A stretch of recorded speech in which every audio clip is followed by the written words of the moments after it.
Sambizanga is a story of colonialism set in a little village in Angola in the 1960s.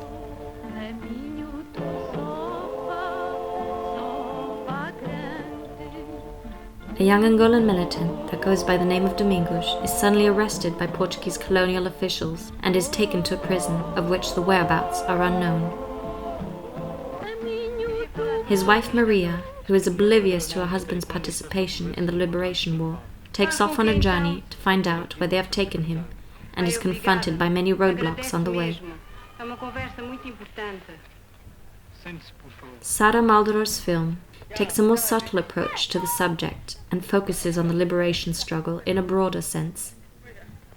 She directs the attention to the role of women in the African war and uses primarily images of everyday village life and Maria's journey to find her husband. The movie begins with intimate shots of village life. Domingos, who is not yet arrested, interacts with the village kids and plays football with them. He is portrayed as a loving husband and father. The three of them, Maria, Domingos, and her young child, are an intimate and loving family. When Domingos is taken from the village, Maldoror contrasts shots between Domingos' violent storyline and the village's consequential suffering, magnifying their woes with the help of close-ups. The rest of the film is structured very much in the same way, shifting between short and rather rare shots of Domingos' beatings in prison, with long, lingering shots of villagers' expressive faces and of Maria journeying from one prison to another. A telephoto lens is used to create distance in Maria's walking shots, making her trip seem even longer. The background is compressed, the countryside blurred, and Maria's character separated from her surroundings. A dragging song about a long, sufferable journey unto death is repeated continuously throughout the movie and is used to accentuate the struggle of her journey. These slow sequences give the audience time to reflect on the characters and their situations. Maldoror, like so, is able to draw out a greater emotional response from her audience.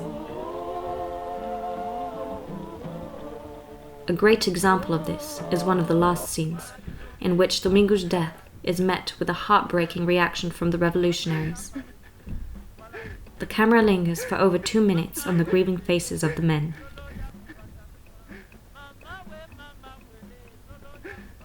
The importance of the role of women in the War of Independence is even more prominent once we observe the background history. Maldoror's film shows a war of class division rather than one of racial division. We see this in the way that blacks practice violence on other blacks throughout the movie. They take both sides of the war, as do the whites, the same way in which it is both Europeans as well as Africans torturing Domingos in the militants' prison. It is not a war between the blacks and the whites, as would be expected, but rather a war between the rich and those less fortunate. Não há branco, nem mulato, nem preto.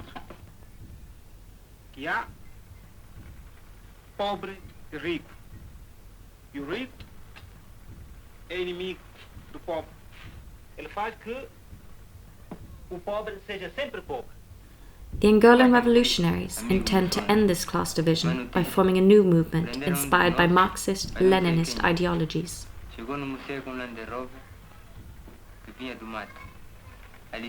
Marxist-Leninist defenders seek a classless social system and equal rights for all members of society, which also includes women. In an ideological Marxist-Leninist regime, women are liberated and are seen as equals of men. Their biological differences do not limit their involvement in society. Lenin proclaims, "No revolution is possible without the participation of women."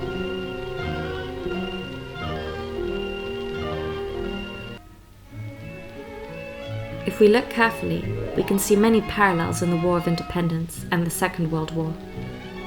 When the majority of the male population left for war in 1939, governments were forced to turn to women to help keep the country running. Jobs that were previously only occupied by men were now being occupied by women.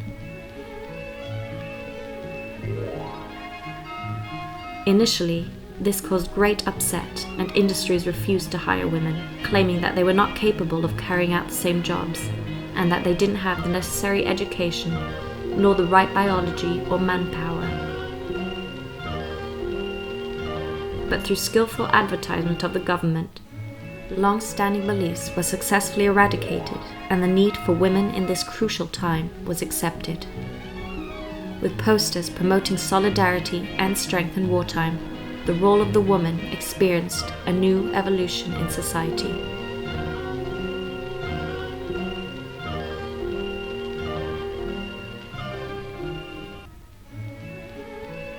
When the war ended a couple of years later, in 1945, the soldiers returned home expecting to get their old jobs back. Women, though, having had a taste of independence, were now reluctant to let go of their newfound jobs and return to their household chores. Women can do it. Women want a new world. Women want new ideas, and women intend to get them. The Second World War had powered a new way of thinking, and women were no longer content with being the traditional stay-at-home mother, washing dishes and taking care of the children. Equal rights in pay and job opportunities became topics of discussion, and thus a revolution was born. America honors Army nurses who served under fire in the Philippines. Heroines of Manila. Communal solidarity and the need for women in wartime is as much a topic in Maldoror's Sambizanga as it was in World War II. When Angola became colonized, it saw a return to patriarchal society. In a society which is traditionally matrifocal, these strong African values, where community and family lie in the heart of its core, are its primary strength in the War of Independence. Maldoror underlines the importance of communal solidarity in African society by dedicating a large portion of the film to scenes of friendship, sharing, feasting, and dancing.